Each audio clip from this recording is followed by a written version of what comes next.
ನಮಸ್ತೆ, welcome to ದಿಶಾಸ್ little world. ಇವತ್ತು ನಾಗರ ಪಂಚಮಿ ಹಬ್ಬ ಇರೋದ್ರಿಂದ ನಾವು ನಾಗದೇವತೆನಿಗೆ ಪೂಜೆ ಸಲ್ಲಿಸುವುದಕ್ಕಾಗಿ ಬಂದಿದ್ದೇವೆ. ನಾಗರ ಪಂಚಮಿ ಎಂದರೆ ನಾಗದೇವತೆಯನ್ನು ಭಕ್ತಿಯಿಂದ ಪೂಜಿಸುವ ಪವಿತ್ರ ದಿನ. ಸಾಮಾನ್ಯವಾಗಿ ಶ್ರಾವಣ ಮಾಸದ ಶುಕ್ಲ ಪಕ್ಷದ ಪಂಚಮಿ ದಿನವನ್ನು ನಾಗರ ಪಂಚಮಿಯಾಗಿ ಆಚರಿಸುತ್ತೇವೆ. ಈ ದಿನ ನಾಗದೇವತೆಯನ್ನು ಪೂಜಿಸುವುದರಿಂದ ಕುಟುಂಬಕ್ಕೆ ಸುಖ, ಶಾಂತಿ ಮತ್ತು ಸಮೃದ್ಧಿ ದೊರೆಯುತ್ತದೆ. ನಮ್ಮ ಭಾರತೀಯ ಸಂಸ್ಕೃತಿಯಲ್ಲಿ ಹಾವುಗಳಿಗೆ ವಿಶೇಷವಾದ ಸ್ಥಾನವಿದೆ. ನಾಗನನ್ನು ಕೇವಲ ಒಂದು ಜೀವಿ ಎಂದು ನೋಡದೆ ದೇವರ ಸ್ವರೂಪವಾಗಿ ಗೌರವಿಸಲಾಗುತ್ತದೆ. ವಿಶೇಷವಾಗಿ ಶಿವನೊಂದಿಗೆ ನಾಗನಿಗೆ ಬಹಳ ಆಪ್ತವಾದ ಸಂಬಂಧವಿದೆ.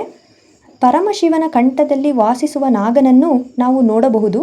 ಹಾಗೆಯೇ ಶ್ರೀ ಮಹಾವಿಷ್ಣುವಿನ ಶೇಷನಾಗನ ರೂಪವು ನಮ್ಮ ಪುರಾಣಗಳಲ್ಲಿ ಪ್ರಸಿದ್ಧವಾಗಿದೆ. ನಾಗರ ಪಂಚಮಿಯಂದು ಬೆಳಿಗ್ಗೆ ಬೇಗನೆ ಎದ್ದು ಸ್ನಾನ ಮಾಡಿ ಮನೆಯನ್ನು ಸ್ವಚ್ಛಗೊಳಿಸಿ ನಾಗದೇವತೆಯನ್ನು ಭಕ್ತಿಯಿಂದ ಪೂಜಿಸುವ ಸಂಪ್ರದಾಯ ಇದಾಗಿದೆ. ಕೆಲವು ಕಡೆಗಳಲ್ಲಿ ಹುತ್ತಕ್ಕೆ ಹೋಗಿ ಪೂಜೆ ಮಾಡ್ತಾರೆ. ಹುತ್ತಕ್ಕೆ ಹಾಲು, ಅರಿಶಿಣ, ಕುಂಕುಮ, ಹೂಗಳನ್ನು ಅರ್ಪಿಸಿ ನಾಗದೇವತೆಯನ್ನು ಪ್ರಾರ್ಥಿಸುತ್ತಾರೆ. ಆದರೆ ಇಲ್ಲಿ ಒಂದು ವಿಷಯವನ್ನು ನಾವು ನೆನಪಿನಲ್ಲಿ ಇಟ್ಕೊಳ್ಬೇಕು. ನಿಜವಾದ ಹಾವುಗಳಿಗೆ ನೇರವಾಗಿ ಹಾಲು ಕೊಡುವುದು ಅವುಗಳ ಆರೋಗ್ಯಕ್ಕೆ ಒಳ್ಳೆಯದಲ್ಲ. ಆದ್ದರಿಂದ ನಾಗದೇವತೆಯ ಪ್ರತಿಮೆ ಅಥವಾ ನಾಗರ ಕಲ್ಲಿಗೆ ಪೂಜೆ ಮಾಡುವುದು ಉತ್ತಮ. ನಾಗರ ಪಂಚಮಿಯ ದಿನ ಮಹಿಳೆಯರು ವಿಶೇಷವಾಗಿ ನಾಗದೇವತೆಯನ್ನು ಪೂಜಿಸಿ ತಮ್ಮ ಕುಟುಂಬದ ಒಳಿತಿಗಾಗಿ ಪ್ರಾರ್ಥಿಸುತ್ತಾರೆ. ತಮ್ಮ ಸಹೋದರರ, ಮಕ್ಕಳು ಮತ್ತು ಕುಟುಂಬದ ಎಲ್ಲರಿಗೂ ಆರೋಗ್ಯ, ಆಯಸ್ಸು ಮತ್ತು ಸಂತೋಷ ಸಿಗಲಿ ಎಂದು ದೇವರಲ್ಲಿ ಬೇಡಿಕೊಳ್ಳುತ್ತಾರೆ. ನಮ್ಮ ಕರ್ನಾಟಕದ ವಿವಿಧ ಭಾಗಗಳಲ್ಲಿ ನಾಗರ ಪಂಚಮಿಯನ್ನು ವಿಭಿನ್ನ ರೀತಿಯಲ್ಲಿ ಆಚರಿಸುತ್ತಾರೆ.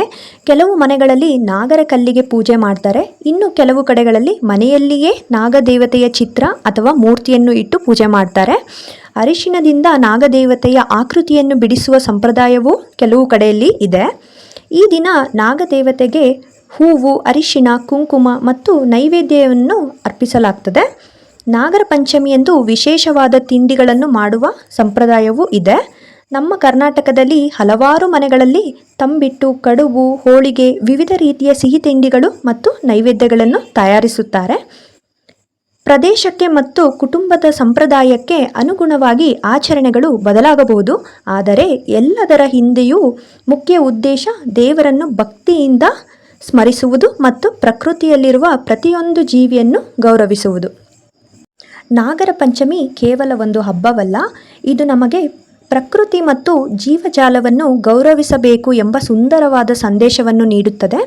ಹಾವುಗಳು ನಮ್ಮ ಪರಿಸರ ವ್ಯವಸ್ಥೆಯ ಒಂದು ಪ್ರಮುಖ ಭಾಗ. ಅವು ಇಲಿಗಳಂತಹ ಜೀವಿಗಳ ಸಂಖ್ಯೆಯನ್ನು ನಿಯಂತ್ರಿಸುವಲ್ಲಿ ಸಹಾಯ ಮಾಡುತ್ತವೆ.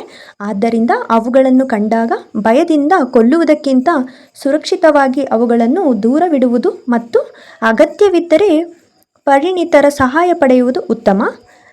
ನಮ್ಮ ಪೂರ್ವಜರು ಪ್ರಕೃತಿಯೊಂದಿಗೆ ಹೊಂದಿಕೊಂಡು ಬದುಕುವುದನ್ನು ನಮ್ಮ ಹಬ್ಬಗಳ ಮೂಲಕ ನಮಗೆ ಕಲಿಸಿದ್ದಾರೆ. ಹಾಗಾಗಿ ಈ ನಾಗರ ಪಂಚಮಿಯಂದು ನಾವು ನಾಗದೇವತೆಯನ್ನು ಭಕ್ತಿಯಿಂದ ಪೂಜಿಸೋಣ. ನಮ್ಮ ಕುಟುಂಬದಲ್ಲಿ ಎಲ್ಲರಿಗೂ ಆರೋಗ್ಯ, ಸಂತೋಷ, ನೆಮ್ಮದಿ ಮತ್ತು ಸಮೃದ್ಧಿ ಸಿಗಲಿ ಎಂದು ಪ್ರಾರ್ಥಿಸೋಣ. ನಿಮ್ಮೆಲ್ಲರಿಗೂ ನಾಗರ ಪಂಚಮಿಯ ಹಾರ್ದಿಕ ಶುಭಾಶಯಗಳು.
ನಾವು ಪೂಜೆ ಎಲ್ಲ ಮುಗಿಸ್ಕೊಂಡು ಮನೆಗೆ ಹೊರಟ್ವಿ. ನಾನಿವತ್ತು ಆಷಾಢ ಮುಗಿಸ್ಕೊಂಡು ನನ್ನ ಹಸ್ಬೆಂಡ್ ಮನೆಗೆ ಹೋಗ್ತಾ ಇದ್ದೀನಿ. ನಮ್ಮಮ್ಮ ಏನೇನೆಲ್ಲ ತಿಂಡಿ ಐಟಮ್ಸ್ನ ರೆಡಿ ಮಾಡಿಟ್ಟಿದ್ದಾರೆ ಅಂತ ತೋರಿಸ್ತೀನಿ ಬನ್ನಿ. ಇದು ಶೇಂಗಾ ಚಟ್ನಿ ಪೌಡರು, ಪುಳಿಯೋಗರೆ ಗೊಜ್ಜು, ಡ್ರೈ ಫ್ರೂಟ್ಸ್ ಉಂಡೆ, ರವೆ ಉಂಡೆ, 7 ಕಪ್ ಬರ್ಫಿ, ಇದು ಉತ್ತುತ್ತಿ ಮತ್ತೆ ಕಲ್ಸಕ್ರೆ, ಇದು ಮನೆಯಲ್ಲೇ ಮಾಡಿದಂಥ ಗುಳ್ಗೆ ಖಾರ, ಚಕ್ಲಿ,